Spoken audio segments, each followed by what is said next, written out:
Hey, what's up, real quick? Recently, I was invited to MC an event called Legos and Literacy, and it was all about bringing children together to be celebrated and to enjoy building these Lego sets and reading these books. They had about 100 children and their parents, their caregivers, their mentors, their caring adults in their lives coming together to build these Lego sets and read these books. They all got a free set and they all got a free book. And I remember the host of the event, he got up and he started talking about AI. We all know what AI is, but his definition of AI, which I thought was so dope, was active imagination. That's how he defined AI.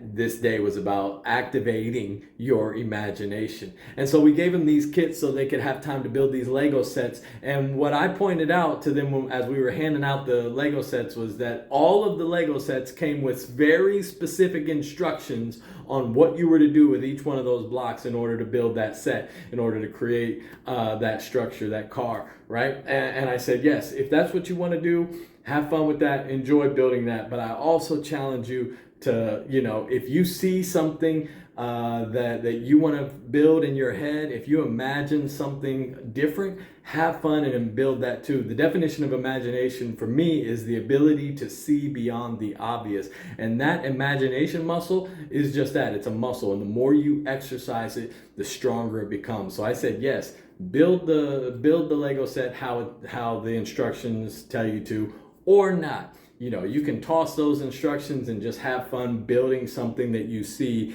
in your active imagination. And I think that's so important, to exercise our imagination, because if you can start to see beyond the obvious when it comes to building Lego sets, when it comes to painting or drawing or doing anything creative, when you can start seeing beyond the obvious in silly little things like that, you can start seeing beyond the so-called obvious in yourself. Some of us, because of the color of our skin, because of the neighborhoods we grow up in, because of our history, choices we made in the past, it's hard for us to see beyond the so-called obvious of who we are, where we're headed, and what our choices can be, and what our story can be moving forward. So it's so important for us to use and activate our imaginations to see beyond the obvious when it comes to Legos and when it comes to our life. All right, peace.